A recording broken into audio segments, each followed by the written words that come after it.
Assalamualaikum warahmatullahi wabarakatuh.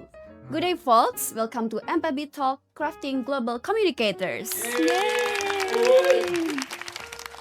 Okay, first of all, let me introduce myself. My name is Melia Pudasari, and you can call me Melia. And I'm truly honored to be your host today. Well, teman-teman, hari ini kita kedatangan tamu yang sangat luar biasa, yaitu salah satu alumni kebanggaan MPBI UAD. Oke, penasaran? Penasaran ya? Penasaran dong. Oke, tanpa berlama-lama lagi, please welcome the one and only Mbak Anis Etikasari. Oke, halo Mbak Anis, apa kabar? Alhamdulillah baik. Alhamdulillah baik. Apa kabarnya Mbak Melia? Alhamdulillah baik juga Mbak. Semoga Mbak Anis juga selalu bersemangat dan juga selalu sehat ya. Teman-teman juga ya. Teman-teman di online juga, amin. Oke, sebelum kita mulai ngobrol, Mbak boleh perkenalkan diri terlebih dahulu? Okay, so hi everyone. My name is Anis Etikasari. You can call me Anis, Mbak Anis. My students call me Miss Anis. I'm a graduate of MPBI UAD. I studied starting from 2020 and I graduated in 2022. And I have been an English teacher in Kesatuan Bangsa School since 2014. So it's been 11 years. Wow. Okay, wow, great. Oke, kalau boleh tahu Mbak Anis sekarang kesibukannya apa aja? Kalau kesibukan sama sih mengajar bahasa Inggris di Kesatuan Bangsa. Dan di sana juga perannya sebenarnya nggak hanya sekedar mengajar, tapi juga ada beberapa peran-peran tambahan juga, seperti pernah menjadi pembina OSIS, pernah juga jadi koordinator science project, di koordinator alumni juga, kegiatan alumni seperti itu. Iya. Dulu pernah seperti itu. Wow, sibuk sekali ya. Tapi bisa menyempatkan waktunya untuk kesini juga ya. Tepuk tangan dong. Terima kasih Mbak Anis. Kalau mengajar di Kesatuan Bangsa itu kelas berapa Mbak? Sebenarnya campur-campur ya, karena kan Kesatuan Bangsa itu sendiri kan SMP dan SMA. Jadi ada sebagian di SMP kelas 9, waktu itu ngajar creative writing. Terus waktu di SMA mengajar kelas 10 pernah, 11 pernah, 12 pernah, tergantung per tahunnya itu seperti apa. Iya. Plottingnya seperti apa. Boleh tahu nggak sih Mbak, kalau S1-nya di mana Mbak? Kalau dulu saya S1-nya di Semarang, UNES, Universitas Negeri Semarang. Tahun 2000, angkatan 2009, masuk 2009. Kemudian lulus dari UNES, alhamdulillah dapat mengajar ngabdi di Kesatuan Bangsa School 2014. Langsung gitu ya Mbak? Langsung, alhamdulillah. Iya, tuh beberapa bulan wisuda saya kelulusan, alhamdulillah dapat rezeki untuk bisa mengajar di Kesatuan Bangsa. Kemudian setelah itu proses belajar mengajar, nggak hanya mengajar aja sebenarnya, tapi juga sembari proses sebagai guru di sana juga ternyata sebagai murid juga banyak sekali yang dipelajari dan diasah juga di sana. Kemudian memutuskan oke, mungkin udah saatnya melanjutkan. Tidak hanya sekedar upgrade, tapi juga mencari pengalaman baru. Jadi alhamdulillah di tahun 2020 diberi kesempatan untuk belajar di MPBI UAD. Jadi S1-nya juga pendidikan bahasa Inggris atau? Bahasa Inggris. Begitu. Oke, keren-keren. Terus boleh tahu nggak sih Mbak sedikit tentang latar belakang Mbak dan juga bagaimana awal mula perjalanan sebagai pengajar bahasa Inggris? Latar belakang dari keluarga yang biasa-biasa aja ya. Jadi pada umumnya bapak ibu, anak pertama, ada 2 adik. Lahir dan besar di Wonosobo, sampai SMA di Wonosobo. Lalu dulu juga sebenarnya belum ada kayak bayangan ingin jadi guru sebenarnya. Tapi coba kebetulan juga minat saya dulu waktu SMA juga besar di bahasa Inggris. Saya sangat suka bahasa Inggris. Jadi salah satu opsinya adalah gimana kalau belajar jadi guru, bukan belajar jadi guru tapi belajar pendidikan bahasa Inggris. Terus cari universitas, daftar, alhamdulillah terima. Itu pun belum langsung yang nanti lulus mau jadi guru. Belum. Dan belum ada gambaran gitu. Sesuatu yang juga nggak hanya terjadi zaman dulu, tapi zaman sekarang juga masih kayak gitu ya. Masuk ke jurusan sesuatu masih bingung beneran nggak sih mau menekuni pekerjaan di bidang itu. Sampai akhirnya suatu ketika waktu lagi PPL, alhamdulillah di situ mulai menikmati dan merasakan menyenangkannya jadi guru. Akhirnya ketika lulus ya udah coba daftar di guru. Terus alhamdulillah masuk di Kesatuan Bangsa, mengajar di sana, mengajar bahasa Inggris di sana juga dengan kolega-kolega yang luar biasa dan juga sistem pembelajaran yang beda dari yang saya dapatkan dulu waktu SMP SMA. Lalu 2020 berarti kan 6 tahun saya rasa kayak saya sudah mencoba berbagai macam hal yang bisa saya lakukan sebagai guru untuk siswa-siswa. Sempat ada perasaan kayak stuck kayak gitu, kayak pengen belajar sesuatu yang baru deh, atau pengen dapat suasana yang baru, barangkali nanti dapat inspirasi baru untuk nanti di ruang kelas nanti bisa membuat semangat baru buat siswa. Kan kita kan kadang kan ada titik jenuh kalau menekuni suatu profesi dalam waktu yang lama. Lalu akhirnya setelah cari-cari mau kampus mana ya gitu, dan tentu saja cari kampus MPBI yang bagus, yang akreditasinya juga bagus. Dan waktu itu di Jogja sepertinya hanya UAD yang MPBI-nya itu yang pendidikan bahasa Inggris magisternya itu akreditasinya A. Lalu saya lihat, ya jadi waktu itu ada berbagai macam universitas tapi yang akreditasinya A itu hanya UAD. Dan waktu saya lihat untuk kurikulumnya juga saya tertarik. Lalu saya lihat jam belajaran juga, kebetulan cocok juga untuk orang yang sudah bekerja seperti saya. Jadi pelajarannya waktu itu hanya di hari Jumat, Sabtu, dan Minggu ada satu pelajaran, tapi memang sangat dipadatkan. Karena kan mata pelajaran mata kuliah S2 sama S1 kan memang lebih sedikit, tapi kan memang untuk di kuliahnya kan memang intens ya. Tapi kan cuma SS-nya lebih sedikit. Jadi memang bisa dipadatkan di hari Jumat dan Sabtu. Saya rasa ini cocok dengan yang saya cari. Saya daftar, alhamdulillah keterima. Dan ternyata ya alhamdulillah selama proses enjoy, banyak manfaat dan alhamdulillah. So that was the main reason why you choose to continue your study here, right? Di akreditasinya, terus mata kuliahnya, terus kefleksibilitasnya juga. Jadi teman-teman kalau ada saudara atau teman yang lain yang masih bingung mau abis S1 mau ngapain, apa mau kerja dulu atau mau lanjut kuliah, bisa daftar di MPBI UAD. Ya, sekalian promo ya, nggak apa kan? Oke, terima kasih Mbak Anis. Mbak Anis, kalau boleh mengulang masa kuliah di MPBI UAD, apa sih yang Mbak ingin gali lebih lanjut lagi atau lebih seriusin lagi? Sebenarnya banyak sekali manfaat dan ilmu yang saya dapat selama di UAD ya. Waktu itu pernah ada satu sesi dengan dosen Pak Babang. Itu bilang bahwa S2 itu lebih banyak penekanannya di penelitian. Jadi sebenarnya bukan ke cara mengajar lagi, tapi lebih ke pendalaman kita dari apa yang kita ajarkan ke siswa, dari cara kita ngajar ke siswa, dan juga dari untuk melakukan penelitian tentang itu tuh seperti apa, kayak gitu. Yang ingin saya lebih dalami lagi sebenarnya lebih ke juga berhubungan dengan tesis saya sih. Jadi kan tesis saya kan tentang learning strategies. Jadi bagaimana siswa itu belajar bahasa Inggris tapi dari dalam dirinya sendiri. Mereka tuh strategi belajarnya itu seperti apa sih? Dan tugas kita sebagai guru kan sebenarnya kan bukan hanya untuk mengajarkan ya, tapi untuk mengarahkan mereka supaya mereka itu menjadi pembelajar mandiri. Mereka itu menemukan strategi belajar yang paling cocok untuk mereka, yang bisa meningkatkan bahasa Inggris mereka. Karena kita kan bahasa Inggris. Jadi saya ingin lebih mendalami tentang learning strategies itu. Oke Mbak, move to the next topic ya Mbak. Selama kuliah di MPBI itu apakah ada pengalaman yang menarik dan juga paling menarik ya Mbak, terus bisa diimplementasikan saat mengajar di kelas? Jadi selama di MPBI sebenarnya saya menyimpulkan dari berbagai kuliah yang saya dapat aja sih. Karena kan kalau untuk cara pengajaran di kelas kan memang sudah tidak, penekanannya tidak banyak ke itu, karena lebih banyak ke penelitian. Tapi tetap ada kayak misalnya language assessment, speaking assessment.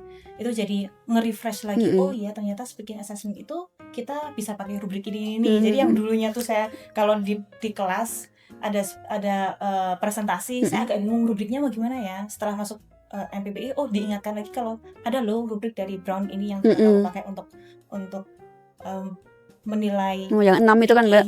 Ya, ada tentang kontennya gimana, deliverynya itu seperti apa. Itu sangat bisa ya ternyata pakai ini, dan itu bisa diterapkan di kelas kayak gitu. Dan juga dari cara mengajarnya dari dosen-dosennya juga, saya kan juga mengamati bagaimana dosen-dosen ini mengajar. Itu saya bisa menerapkan pola pengajaran yang diberikan oleh dosen-dosen ada yang luar biasa, bisa saya terapkan juga di kelas kayak gitu. Dan ada satu lagi, sebenarnya harus hasil diskusi sih dengan Mem Ikmi waktu itu tentang foreign language acquisition stages. Jadi sebenarnya untuk pembelajar bahasa asing itu mereka harus melewati beberapa tahap dulu sampai mereka bisa jadi fluent. Yang early stages ada saya lupa, pokoknya dari situ tuh ada bagian mereka tuh pasti silent dulu. Kemudian mereka ada bagian yang mereka awal-awal bisa membuat kalimat pendek-pendek dulu. Kemudian setelah itu baru mereka mulai bisa membuat kalimat yang lebih panjang. Produce, kemudian setelah itu baru ke fluent. Saya lupa, tapi ada 4 stages gitu. Dan itu yang membuka pikiran saya bahwa kita tidak bisa memaksa anak-anak untuk bisa langsung bisa fluent semuanya atau bisa di stage 3 semuanya atau stage 2 semuanya. Mereka harus melewati stage 1 dulu, stage 2, stage 3 baru ke stage 4. Dan untuk waktu itu karena pembahasan tentang stages itu kan tentang classroom anxieties, foreign language classroom anxieties, karena kan ada beberapa siswa ketika mereka bahasa Inggrisnya tuh masih di bawah banget. Dan karena saya juga di sekolah internasional, jadi kan kelasnya kan macam-macam. Ada yang bahasa Inggrisnya bagus banget, ada yang bahasa Inggrisnya tuh masih basic kayak gitu. Dan itu ternyata itu menimbulkan anxiety untuk anak-anak yang bahasa Inggrisnya basic, untuk kalau mereka mau coba menggunakan bahasanya takut gitu ya. Takut saya, takut di ejek temennya dan lain kayak gitu. Ternyata salah satu dari diskusi saya dengan itu, saya jadi keinget salah satu peran guru adalah untuk menciptakan ruang kelas yang nyaman dan aman buat siswa, terutama karena mereka belajar bahasa asing. Jadi mereka tidak takut untuk salah ngomong, karena mereka memang harus melewati stage 1, 2, 3 dulu baru sampai ke stage 4 yang mereka tuh. Oke Mbak, sebagai guru di sekolah internasional yaitu Kesatuan Bangsa School, apa sih Mbak bagaimana cara menghadapi tantangan belajar atau tantangan mengajar siswa dari berbagai latar belakang bahasa dan budaya yang beragam? Tantangannya itu sebenarnya dari gurunya harus semangat dulu sih. Iya benar. Gurunya harus semangat. Karena kalau gurunya udah semangat, lihat anaknya dengan berbagai macam, karena kan kelasnya kan diverse ya. Dengan anaknya yang bermacam-macam tuh, mereka punya energi untuk bisa memfasilitasi setiap perbedaan gitu. Dan itu penuh dengan trial dan error, dan di tahun pertama, tahun kedua, ketika ngerasa kayak kok kelasnya kayak gini, kok saya ngerasa kayak siswa kok improve-nya nggak sebanyak yang saya harapkan, jangan nyerah dulu, karena itu adalah proses untuk nanti tahu kalau anak seperti ini tuh dihandle-nya seperti ini, anak seperti itu dihandle-nya seperti ini. Yang overtime itu namanya juga kan pernah dengar bahwa untuk menjadi seorang profesional di suatu pekerjaan itu butuh 1000 jam terbang kayak gitu kan. Jadi memang harus melewati itu dulu dan harus sabar kayak itu. Dan tentu saja sambil diskusi, sambil cari metode-metode pembelajaran yang bervariasi ke siswa-siswa. Dan tentu saja yang paling penting memang harus didukung dengan kurikulum pembelajaran yang memang terstruktur dengan baik, dan anaknya itu memang diajak untuk bisa level up sedikit. Jadi banyak cara ya, walaupun tantangannya besar, kita juga harus bisa lebih semangat dan juga menggali apa aja sih yang bisa kita laksanakan untuk menghadapi tantangan tersebut, begitu. Diskusi itu penting banget. Oke. Mbak kan dikenal juga sering membimbing siswa untuk TOEFL dan juga IELTS dan juga serta kegiatan bahasa Inggris lainnya. Oke Mbak, kalau seperti itu, strategi apa sih Mbak yang anggap efektif dalam membentuk siswa yang kompeten secara global? Oke, kalau untuk kompeten secara global kan berarti lebih ke skillsnya mereka dan mindset mereka. Sebenarnya itu lebih ke attitude-nya mereka. Jadi kalau ingin punya global mindset, berarti harus siap bekerja keras. Harus siap bekerja keras. Karena ketika udah keluar Indonesia, itu tuh anak-anak yang pinter, kritis, nggak nyerah itu tuh banyak gitu. Dan kita kalau ingin bisa bukannya setara ya, tapi bisa satu frekuensi dengan mereka, ya berarti kita juga harus seperti itu juga.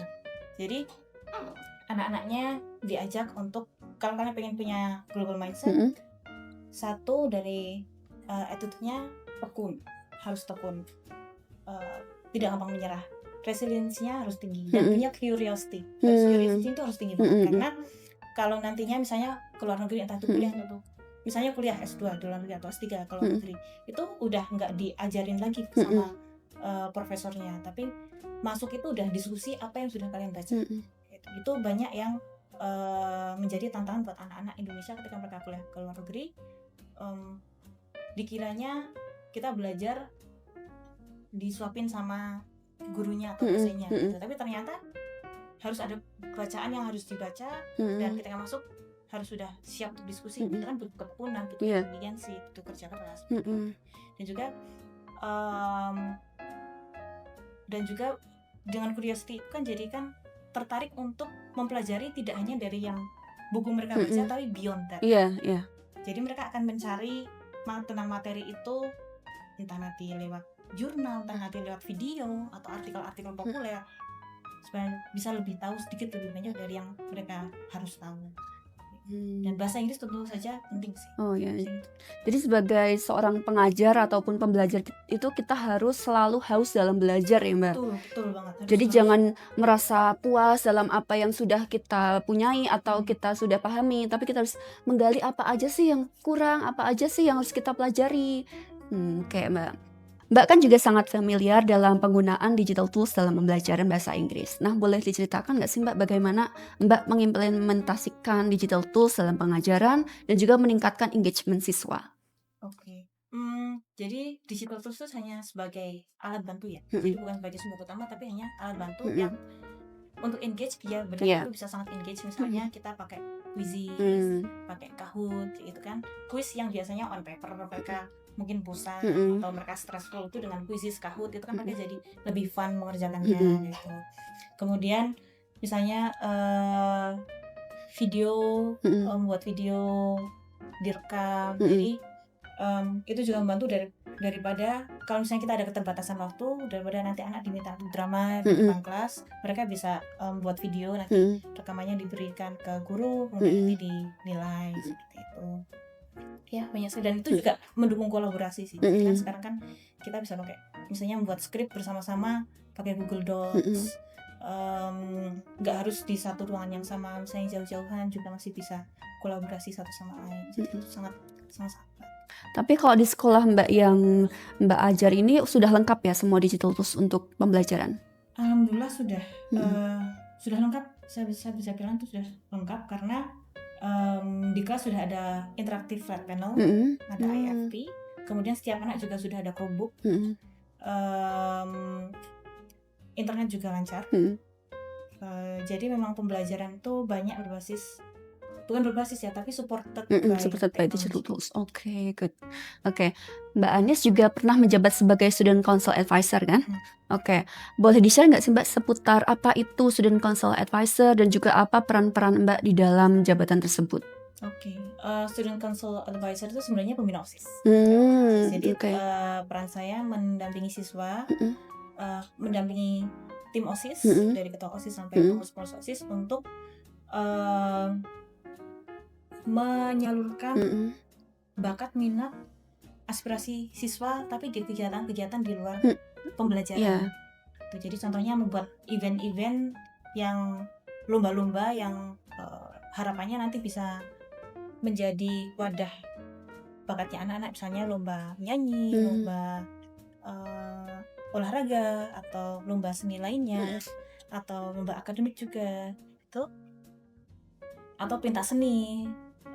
Tidak hanya di lingkup dalam sekolah juga, tapi juga menyelenggarakan lomba antar sekolah di luar sekolah. Dulu pernah se-DIY, Jateng DIY yang offline. Nah juga ketika COVID kan online itu secara nasional juga pernah. Jadi di situ mendampingi dan membantu siswa untuk menyiapkan, memonitor dan memastikan bahwa kegiatan-kegiatan mereka itu berjalan dengan baik dan lancar, bermanfaat, bermakna. Do you mind if I ask you, Mbak, kenapa terpilih menjadi Student Council Advisor? Actually don't know. Apakah karena keaktifan atau kedisiplinan? Mungkin karena dulu tuh karena itu kan saya menjadi Student Council Advisor itu kan 2017 ya. Relatively still so much younger than now. Jadi energinya masih banyak. Kemudian bisa berdiskusi dengan siswa dan bisa berdiskusi dengan guru lain dan juga dengan pihak manajemen sekolah juga. Karena kan kegiatan siswa kan pasti harus melalui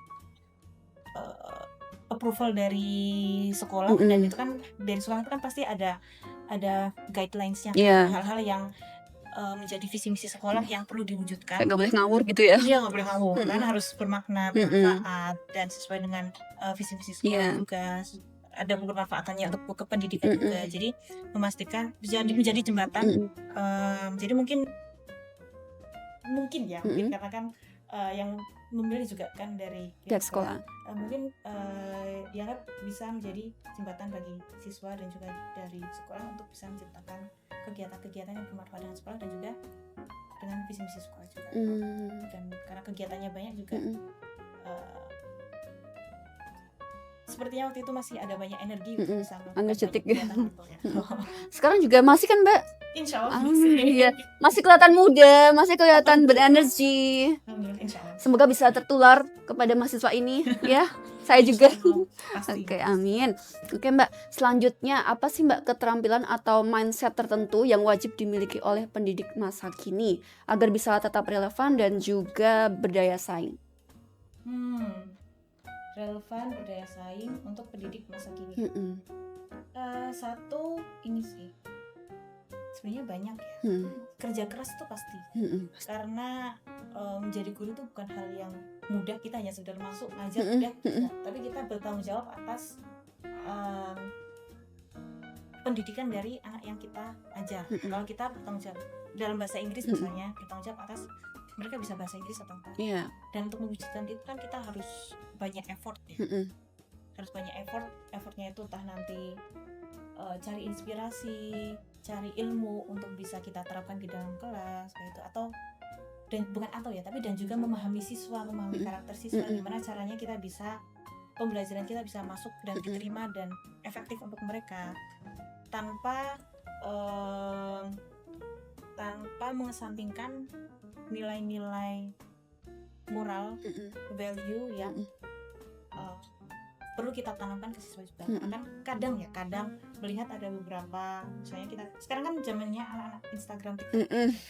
Kadang ada beberapa kayak video-video interaksi antara guru dan siswa yang mungkin supaya bisa relevan sama anak-anaknya, tapi kok di satu sisi itu juga sebenarnya mengesampingkan beberapa nilai-nilai karakter positif yang perlu kita tanamkan ke siswa. Kurang etis gitu ya? Iya, ada beberapa yang kurang etis, ada beberapa yang sebenarnya tidak perlu lah kita ajarkan itu ke siswa.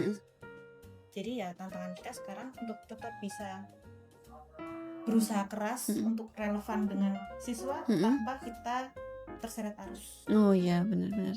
Oke, camkan ya teman-teman.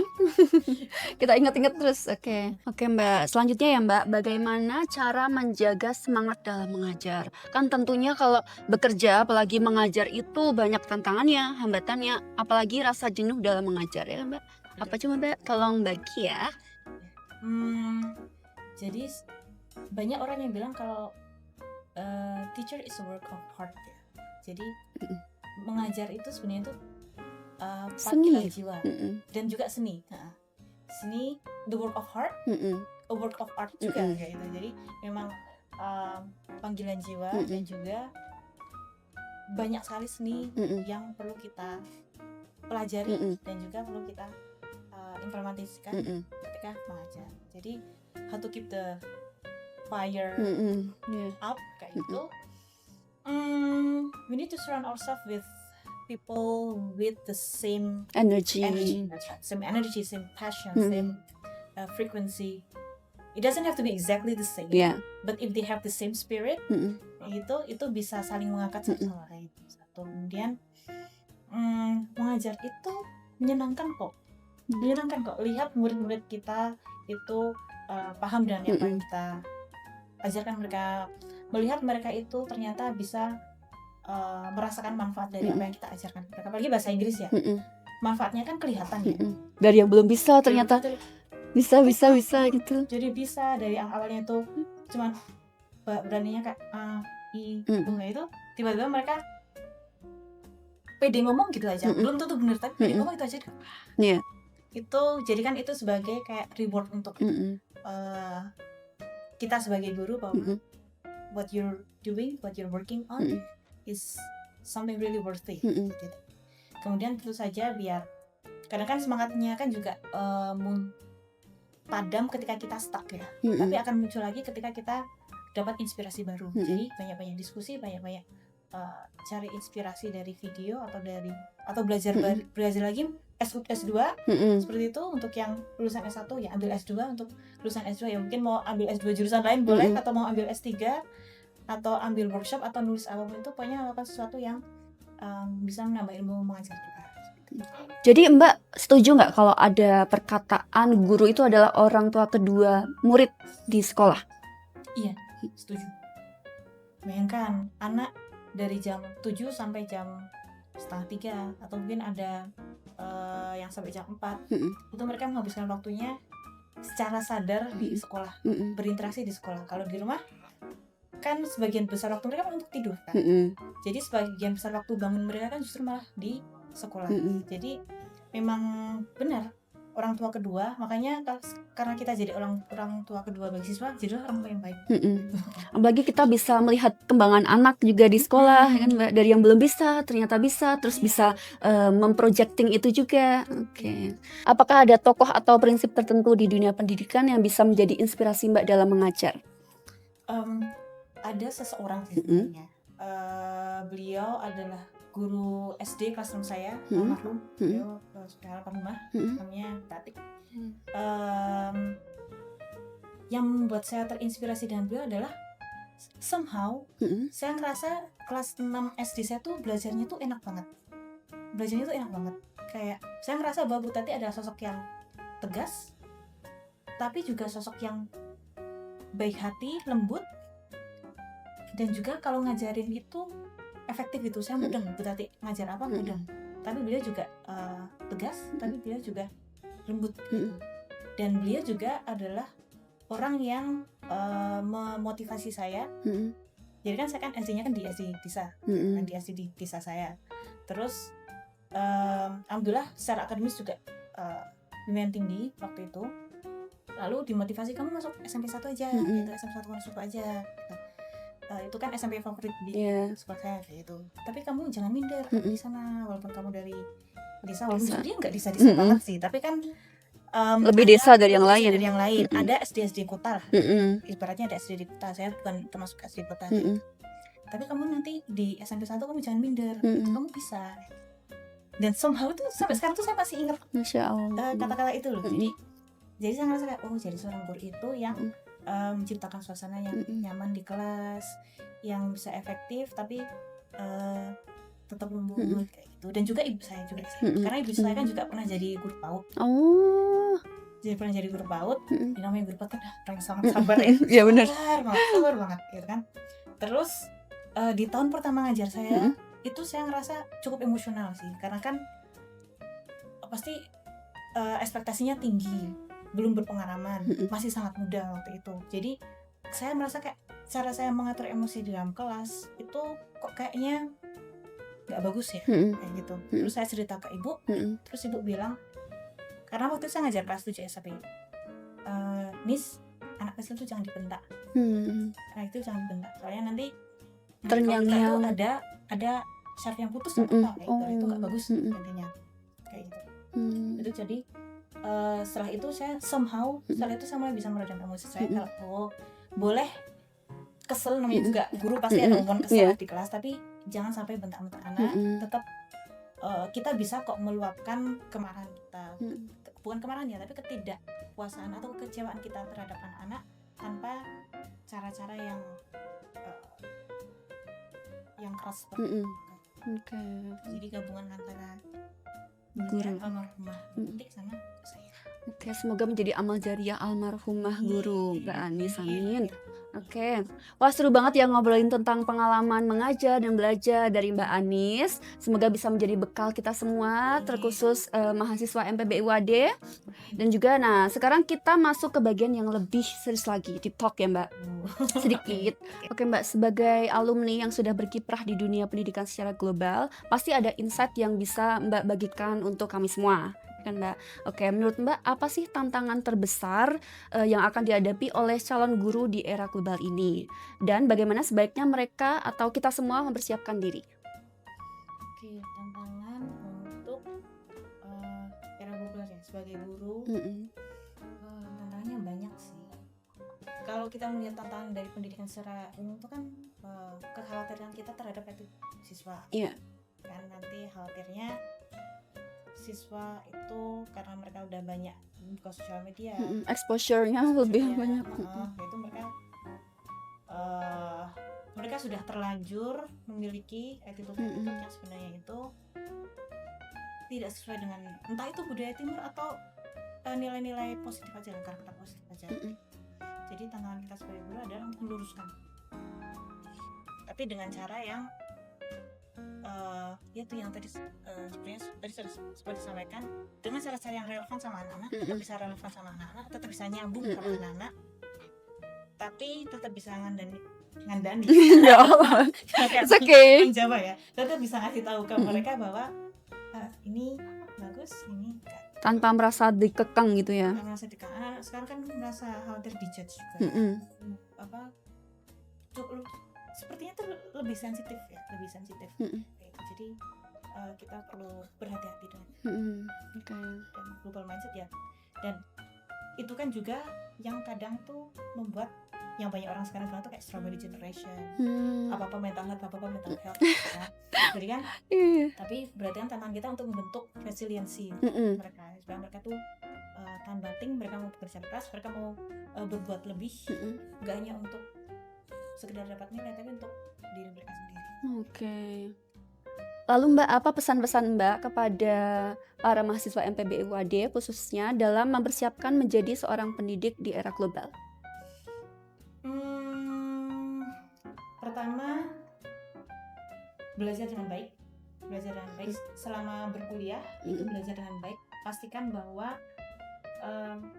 semua yang dipelajari dari dosen-dosen itu benar-benar kita serap. Ada yang kita merasa kurang ya kita tanyakan, kita cari gitu. Jadi manfaatkan privilege kita sebagai seorang mahasiswa itu untuk benar-benar membentuk ilmu dan juga karakter kita,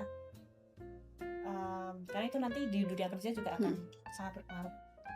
Terus setelah itu ketika nanti sudah lulus,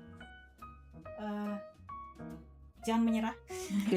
Jadi tetap semangat untuk mau bekerja keras, mau mencari informasi, mau mencari ilmu, mau mencari ilmu dari manapun, dari umum juga. Banyak-banyak cari inspirasi dan pelatihan dengan banyak resource yang kita kan banyak sekali resource ya, internet, teman diskusi gak harus ketemu tatap muka, Zoom juga. Sampai stay. Yang tadi Mbak Meli sebenarnya bilang haus ilmu. Selalu pengen cari lebih banyak. Dengan harapan itu nanti juga akan menular. Kan kadang ada good karma ya. Good karma ya. Kita menjadi siswa yang baik, kita menjadi mahasiswa yang baik, kita menjadi orang yang baik. Harapannya nanti juga siswa kita juga jadi siswa yang baik juga. Amin. Kembali ke Heeh. diri kita lagi. Mbak kalau diminta menggambarkan pengalaman Mbak selama kuliah di MPB UAD dalam 3 kata, apa Mbak? Refreshing, Oke. invaluable, Mm-mm. terus insightful. Oke.